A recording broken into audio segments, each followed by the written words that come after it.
Hi, welcome to Caribou Country Lifestyle. My name is Cheryl. Talk about some lighting. I was approached from a company named Asoko,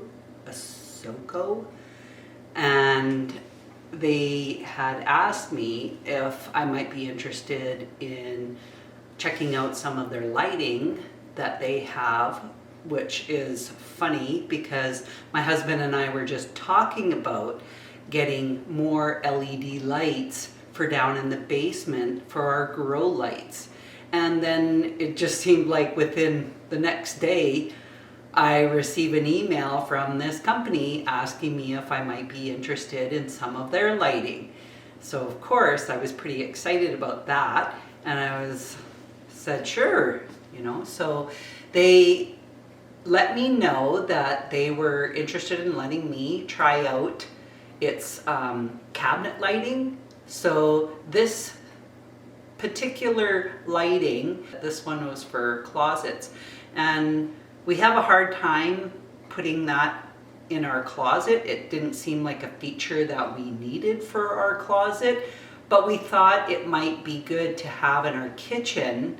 And I just want to show you why, because when we come out here in the middle of the night, it's pretty dark and you can't really see. I mean, I have a little night light over there, but it doesn't really put off a lot of light. So I'm just going to show you how this works. It is a sensor motion light, and I'm just going to turn off the lights and I'll show you how this works. So I have a couple of lights to turn off, and I tried to sense it with the lights on, and it does not work that way.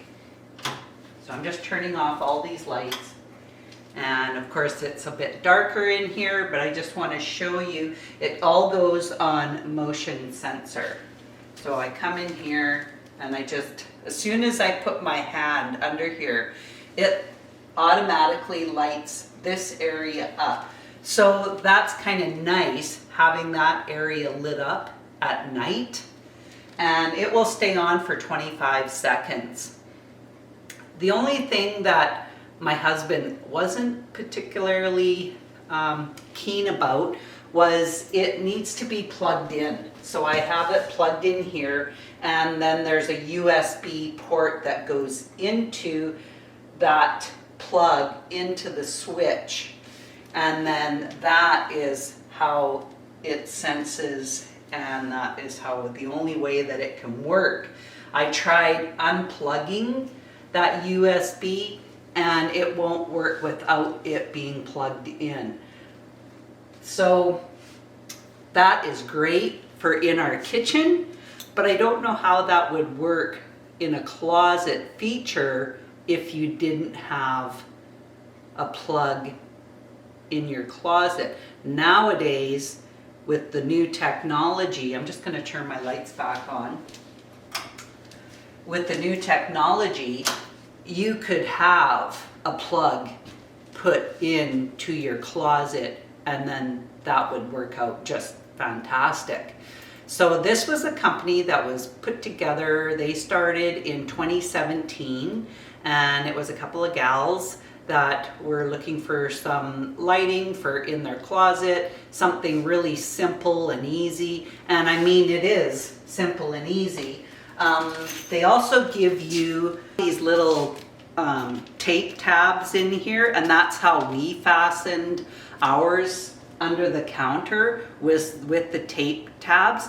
Another method that they have for installing this sensor light is they also had shipped me little clip brackets, and they sent me 4 of these, and this is for another method of installing these lights.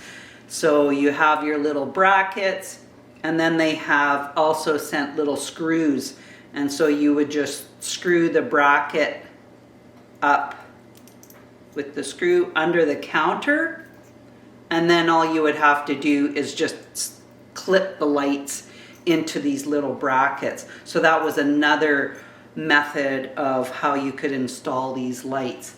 So you either have your double-sided tape method, or you could install them with the little brackets and the screws. There are also little hooks. You look under the counter, there's little tabs, and those are also taped or fastened in there by the little sticky tape, so all the wiring is out of sight and you can't see that. So I like that feature as well, when you can't see any of the wiring other than your USB port there with the wire coming down and going into that. So I just want to thank Asoko for sending us this for us to try out. And we're kind of liking that feature, especially for, like I say, it's great for at night. During the day, when I have my lights on and I go and put my arm under there, it won't come on. So it definitely is for in the dark feature. So another thing that I'm getting going today is I am going to be starting my sweet potato.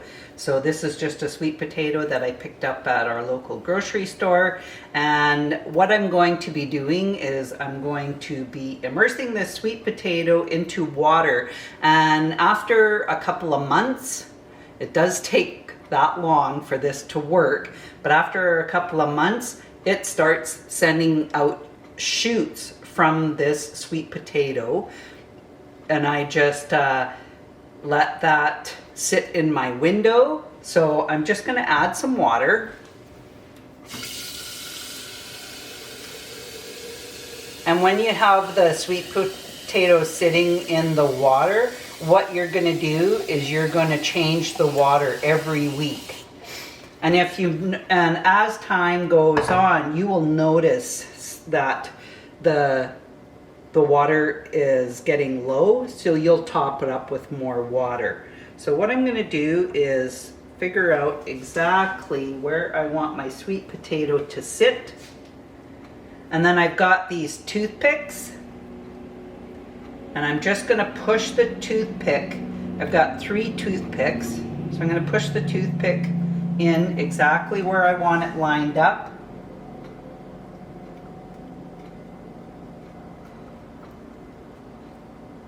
And what the toothpicks will do is hold my sweet potato in the water.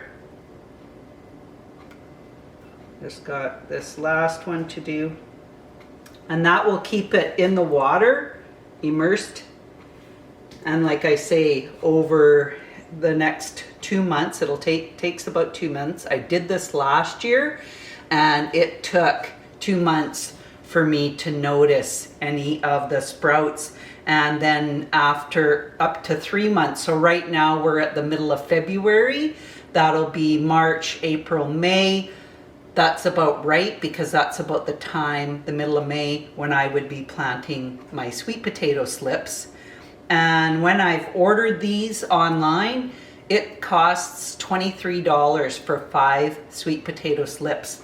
And just from this one sweet potato, I can get up to a dozen shoots starting off of this one sweet potato. So I'm just going to put this in my kitchen window. Like I say, I will change the water every week, and I will also top the water up. And also another thing, when you are putting it in, you want to make sure that your root end is at the bottom, and the end that you have your sprouts kind of be coming up is coming out the top. So you don't want to have the wrong end in the water. You want to have your root end in the water so that this will work. And that's really all there is to it. Now it'll just take time of sitting on my windowsill and do its thing. So I'm just going to put it up here.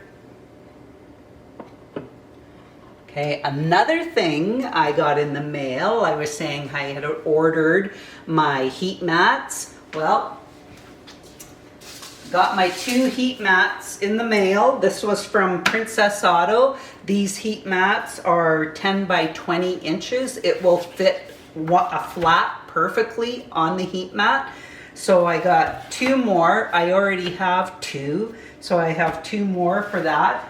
Another thing I've also found was I went to our local feed store, and they carry West Coast seeds, and I found my hikari turnip seeds. And these hikari turnip seeds are amazing.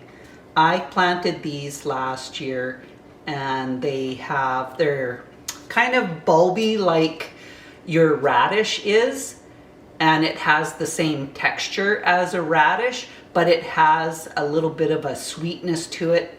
But there's also a little tiny bit of a bite at the finishing end of after you've, chewed it up and swallowed it. These can be eaten raw. You can put them in a salad. You can roast them just like you would a radish or a turnip. And they grow quite fast. These ones, it says 40 days. And this is something that I would plant 5 weeks before my last frost. This will be one of the many seeds that I will be starting 5 weeks before my last frost. And also I will also be planting them after a week. I will plant some more, and then a week later I'm going to plant some more. I'm not going to be doing a big huge 25-foot row or anything like that. I'm talking like a 3-foot row. I'll plant a row, and then a week later or 2 weeks later I'll plant another 3-foot row. That way I have a succession planting of these turnips, and they'll keep consistently producing turnips for me to be able to pick and eat at my leisure. So that's exciting that I was able to get those. The only thing I wasn't able to get as far as seeds go were the oxheart tomatoes. So I just might not be planting oxheart tomatoes this year, and I'll have to see if I can get them next year, and that's okay. So I just wanted to bring you along and show you a couple of things that I had going on this week. If you haven't subscribed, you might want to hit that subscribe button. So thanks for joining me. We'll talk again soon. Bye for now.